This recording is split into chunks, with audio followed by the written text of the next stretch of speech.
And welcome to our February 22 edition of Sports Highlights, our 30th anniversary of Sports Highlights, as we've done the TV studio, the radio studio, and of course, Sports Highlights on the road. More about that a little bit later. Our show comes on Mondays at 7 a.m., 2 p.m., and 7 p.m., weekends at 9 a.m. on Cox Cable 47, 517, NNPS-TV.com, YouTube, and all over social media. Our featured guest today is Paul Fuqua, a former assistant basketball coach at American University and a Georgetown University graduate. Paul, good to see you. Thank you. It's a pleasure to be here and a pleasure. I'm honored that I'm part of your 30-year celebration. Thank you, Paul. I hope I can bring some value. And of course, congratulations to you on the PB&J radio show. Yes, we now have launched the Real Estate PB&J Hour on 1310 a.m., the Money Talk station. On Thursdays from 5 to 6. Exactly. Let's talk about your basketball career. You went to Georgetown. Yep. When people think of Georgetown, even today, they think of the late John Thompson. They do. I was very fortunate to earn a scholarship to Georgetown, not for basketball, but academics. I was a basketball nut. I played in high school, but I wasn't good, but I had great coaches, and I spent so much time on the bench working with them, watching them, that it became important to me to learn how to teach and how to coach. I started with little tiny kids and won, then I graduated junior high and won. Then I had an opportunity to be an assistant to a renowned coach in the Washington Catholic League, Dick Myers at Gonzaga, and we won. And then I went to Eddie Tapscott's staff at American University for a couple of years, and we didn't win. So, and then I had the opportunity to be the head coach at Mackin Catholic High School in D.C., part of the Catholic League. Our competition was DeMath and St. John's and Carroll and Gonzaga and all those great schools in the D.C. area. And then that school closed, and I think in part because our competition on the court was realizing that there was a big program being built at Mackin, in large part because I had a very close relationship with the Georgetown coach, John Thompson. Absolutely. And folks, just to hear that, when you're in the circle with John Thompson, that's pretty impressive. And back then, I went to George Mason, which was in the suburbs of Northern Virginia. But just George Mason, American, UDC, Howard, University of Maryland, Georgetown, they all kind of collided during the Kenner Summer League. Those were events. Well, the Kenner Summer League, I was asked by Coach Thompson to help create that, which I did. I owned at the time a fairly successful printing company, so I made it printed programs available and was on the board and helped organize it, and then it ended up bringing in Eddie Saw, who did very, very well.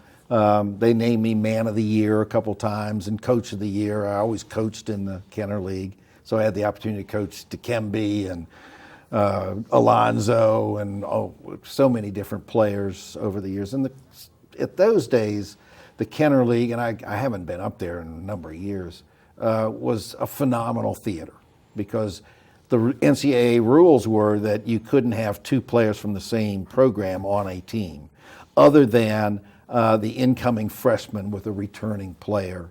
And that was always sponsored by the Tombs, the 1789 restaurant. My printing company, CLB, had a team every year, and I was given as coach projects. I had Victor Morris, a 6'10" kid out of Texas who was a great airport player and a wonderful person and a great student, but Victor couldn't play a lick. And it was a thrill to work with those players and to have them over the summer. And the question was, who were you going to have this weekend? Because they'd had their own travel plans. They had to go home for the summer. They had work to do. So you may have a roster that has a great point guard that plays for 3 weeks and then you don't see him. He's gone.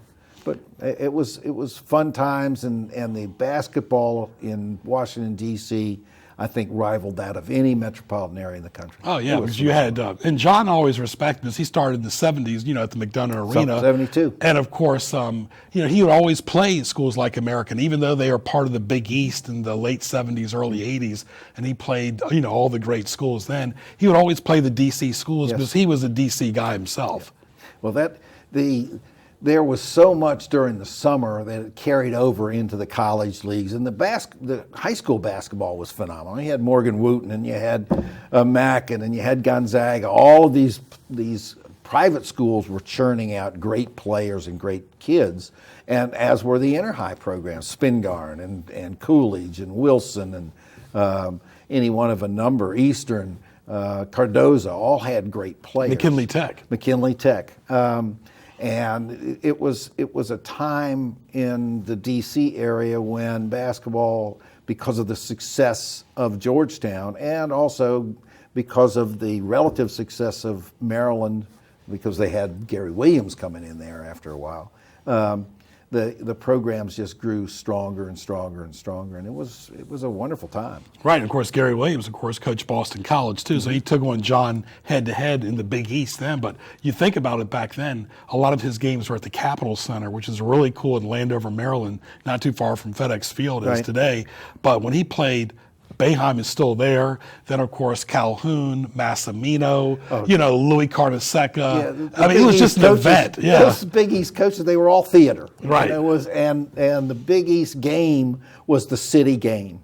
And if you want to talk about the legacy of John Thompson, you talk about the Big East. You talk about the urban brand of basketball. I was discussing with one of your staff earlier today the idea that he taught the passing game.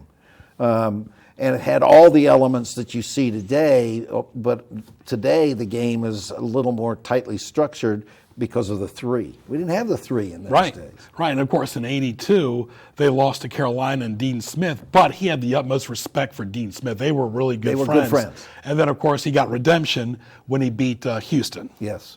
Well, one thing people don't realize is Dean Smith was a very heavy smoker. And you'd never see him. He would hide, he would be scouting a game in the D.C. area, and then you'd see him out there behind the gym puffing away. But he and John were great friends, and I can remember in my gym seeing Dean Smith and John Thompson and Boeheim, because we played at Mackin all these number one, number two schools. We played Flint Hill every year a couple times. We played Oak Hill Academy. If they were ranked, we played them. And it got me in trouble with our league because they didn't like some of the policies, for instance, at Flint Hill, where they had 5-year players. But Dennis Scott, great player. Great high school player, wonderful college player, and was how many years in the pros? 15 years. He could shoot it. Oh. And he went to Georgia Tech, and not to mention, Adrian Branch was from Maryland. Then you had Derek Wittenberg and Sidney Lowe. Then, of course, you had a nice connection with Coach Thompson's son, Ronnie. Yeah, I was privileged to be allowed to coach John Thompson III in grade school, and then recruited him to Gonzaga High School. And then I had Ronnie also in grade school and recruited him to Gonzaga High School.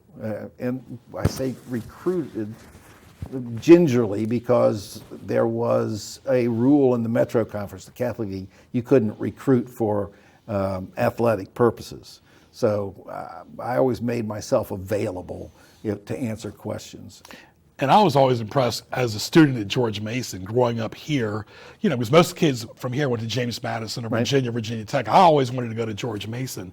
That even Morgan Wooten back then had his own TV show. Sure. Morgan Wooten also had an advantage in that he was on the board of the shoe manufacturers. I'll have to remember it, but Pro-Keds, whatever they were. And so he had the first real shoe deal for high school coaches. Now, when I got the Mackin job, I had a shoe deal, first with Puma and then with Nike. And it was good for the kids. Tell the folks when you were at AAU which gym you played in. We played in the Fort Myers Ceremonial Hall on the military installation at Arlington Cemetery. I've been there a few times. And it was basically an arena for horses, and there was a nice floor. Our head coach Eddie Tapscott was quoted in Sports Illustrated as saying it's the only college gym in the country that is giving out a wind chill equivalent. Our locker room was it was a weight room. I have no idea what the visitors' locker room was like. And our practice facility was a bandbox that had to have been 40 or 50 years old.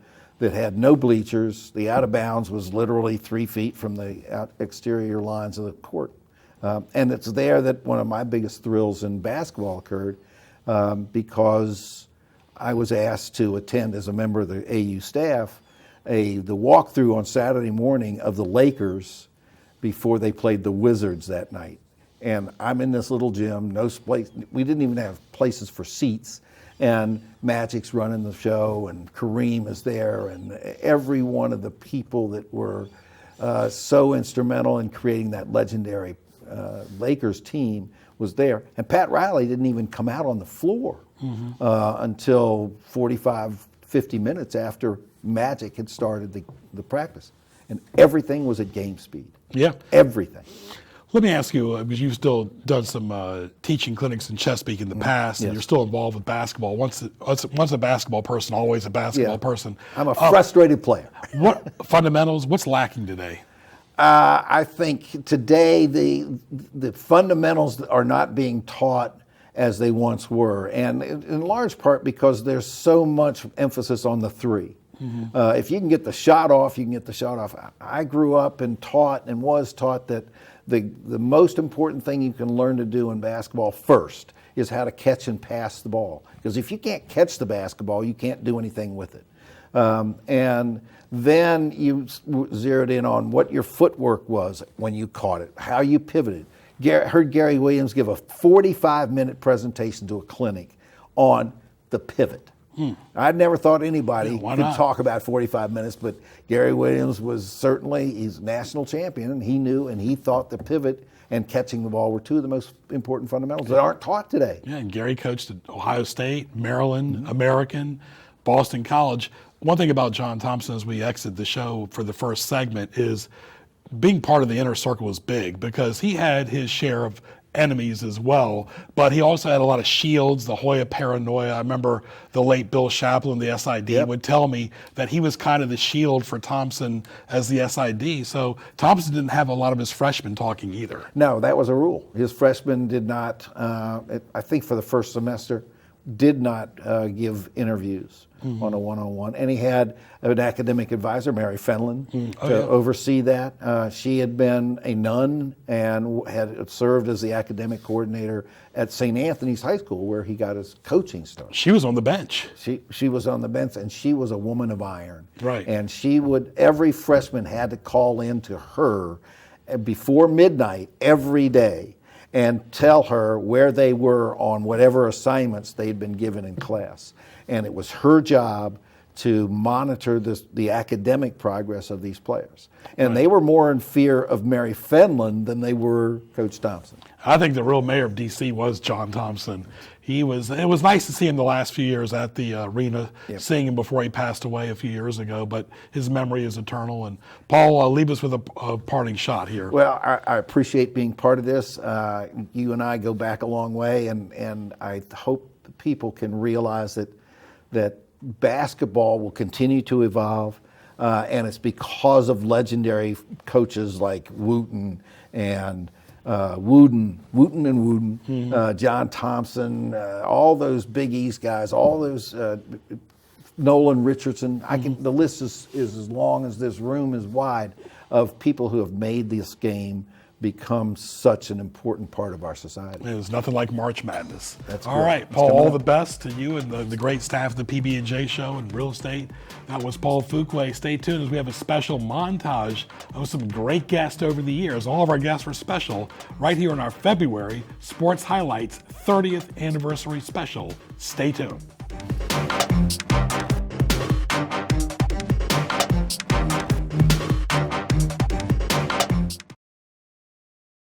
You're watching NNPS-TV.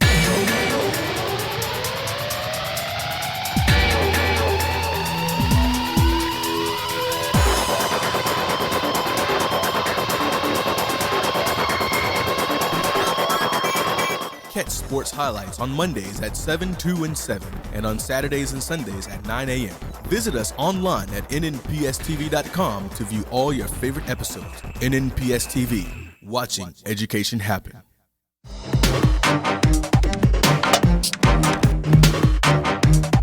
Hope you enjoyed our first segment with Paul Fuqua, our 30th anniversary right here. Great guests over the years have evolved in the radio and the TV studio, a great crew, a lot of fun. We've sustained, of course, a lot of presidents have served during the time of Sports Highlights. Enjoy this montage.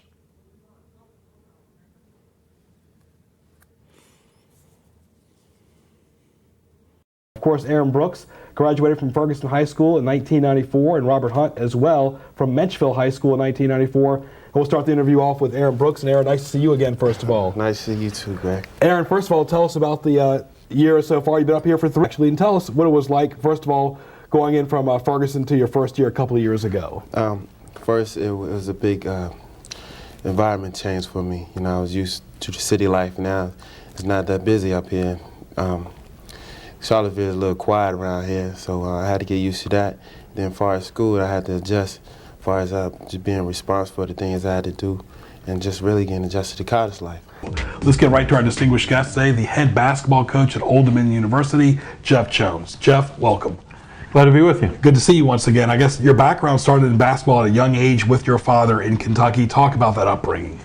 Well, it was a lot of fun. Great childhood. We were always involved in sports, and particularly with my father being a basketball coach with basketball. And whether it was myself or my brother or even my sister, we were always playing and always around the game of basketball. So it really was part of the whole family dynamic.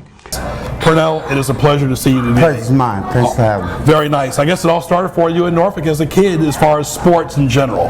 In general, that's how it got started. I started boxing in 1972. I'm from Norfolk, Virginia. I lived in the projects of Young's Park, and that's where my whole career began at. And it's a pleasure and honor right now to talk to Richard Simmons. I call him the fitness guru of the country on our June show. Richard, good to see you. Hey, how are you? Very good. I think every kid like myself grew up watching you while you were talking to the seniors. You made a big impact on the kids today in our generation as well. Well, I'm hoping so. I went to Congress last year for a congressional hearing.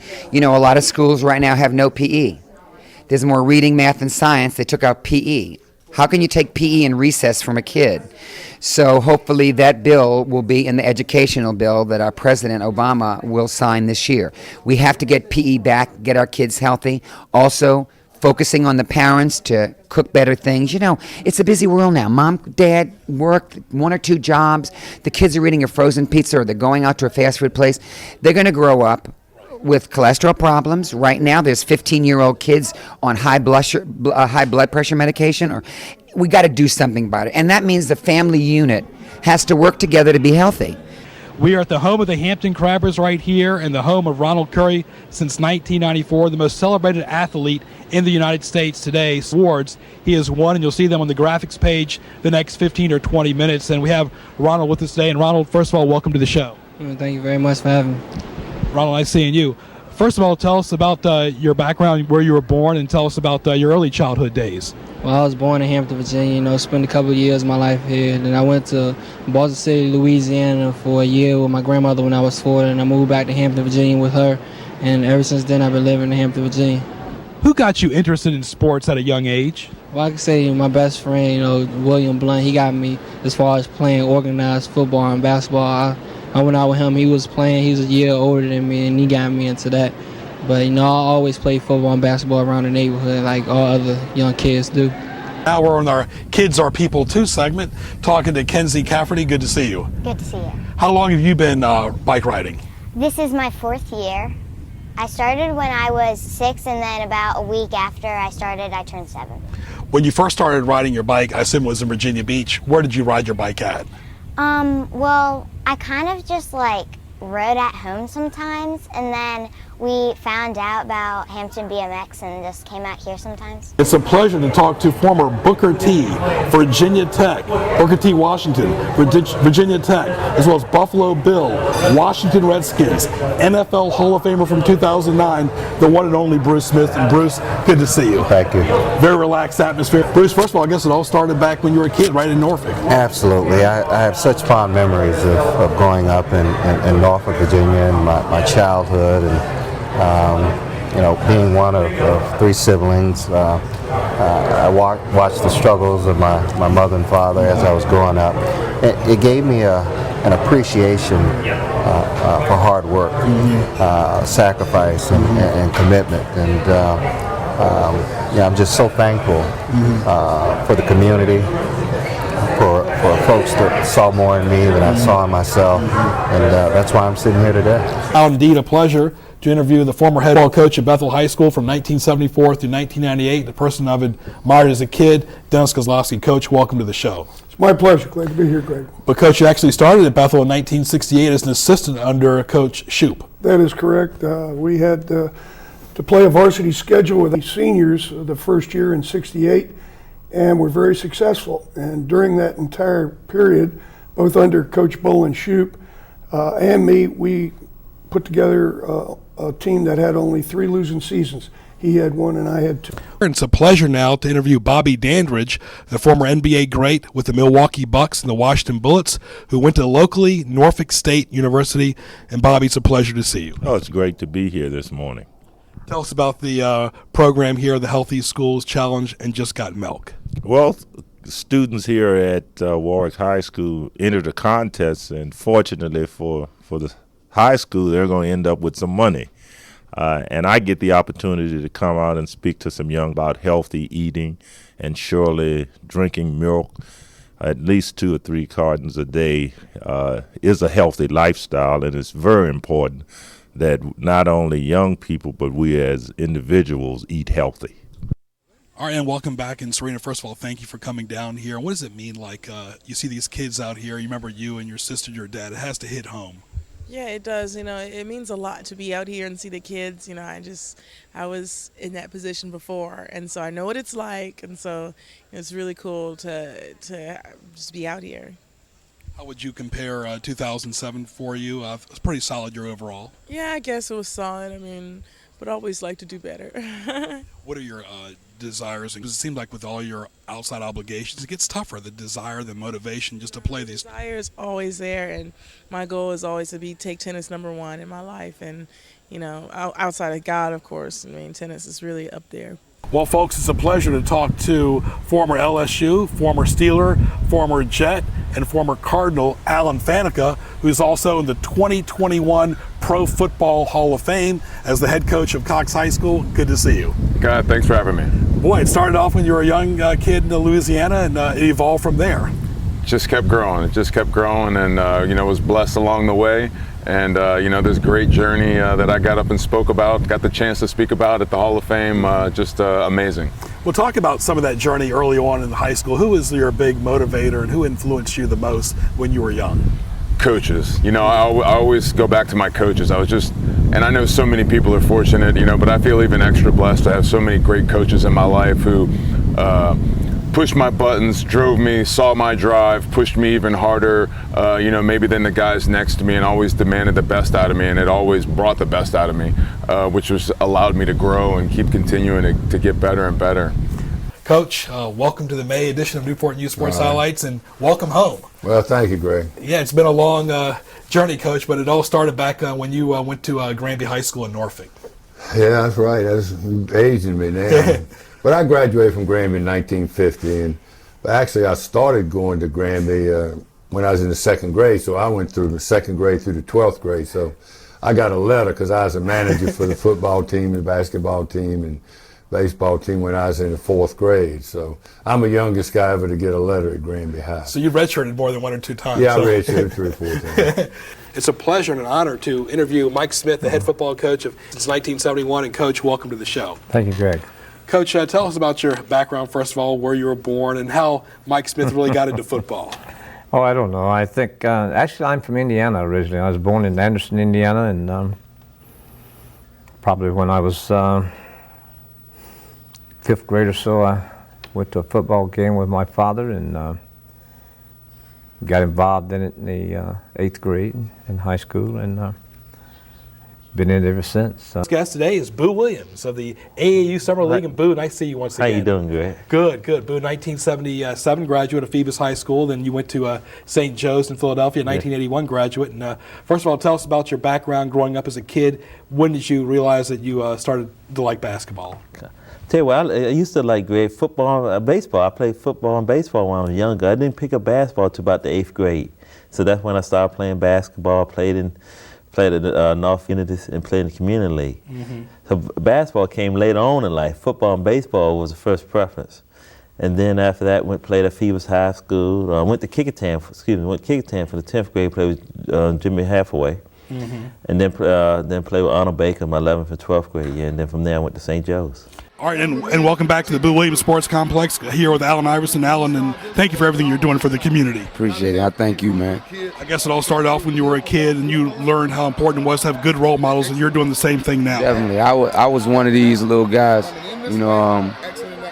that was in here, trying to make it out of this place and try to do something successful. And it just feels good to have an impact on these kids' lives. And be able to give them something that maybe they'll never have, and man, it's just a good feeling. It's a humbling feeling, but it's a great feeling, just to see the love from these little kids down here, and for me personally, just to know that I'm relevant in their lives. And welcome back to our second segment of the April edition of Newport News Sports Highlights right here on Channel 47. Glad you're with us today. Lee Corso, one of the ESPN analysts on College Game Day right here. And Lee, nice to see you once again. My pleasure. It's nice to be back in Michael Vick's hometown area. Absolutely. Tell us about your background, Lee. Of course, you were a college football coach. You started as a young age. Tell us about your coaching experience. Well, I coached at Florida State, Maryland, the United States Naval Academy. Then finally I got an opportunity to be the head football coach at Louisville in Indiana. Then I went into the pros with the Orlando Renegades and got out of coaching. And people say to me, when did you decide it was the time for you to retire? I said, when they quit asking me to coach. I decided to get into television then, and from then on I've been with ESPN now for 13 years. Now, folks, it is a true treasure to interview one of our former graduates from Denby High School, also the College William Mary, and the head football coach of the Pittsburgh Steelers, former Minnesota Vikings assistant, in his 4th year as the head coach of the Steelers, Mike Tomlin. And Mike, welcome to Sports Highlights. Greg, thanks for having me. Good seeing you. Tell us about this camp and what it means to you personally. Well, this is close to my heart. We got a bunch of guys out here volunteering our time, and really we're using our passion for football, man, to teach life lessons for young folks. It was provided for us years ago by the likes of John Quillen and Tommy Reeman and others, and we're just trying to pay it forward to the next generation. And it seemed like yesterday, Mike, that you were playing for Denby and Mike Tomlin, and when you guys beat Hampton in 1989, that was almost kind of like the first spark for Mike Tomlin. Yeah, that was a moment. You know, it's a shame. I guess they hadn't beat them since then, but that was a big night for us. Some great memories with some good guys. Hope you enjoyed our February 30th anniversary special. It's been a true honor to host this show for the last 30 years in studio and on the road with great producers, great guests, and a lot of you, the great audience. So I want to thank Paul Cummings, thank Ray Price. Too many names to mention, but those are two of the best right there. I'm Greg Picaveras. Thank you for being part of Sports Highlights for 30 years, and we'll talk to you soon.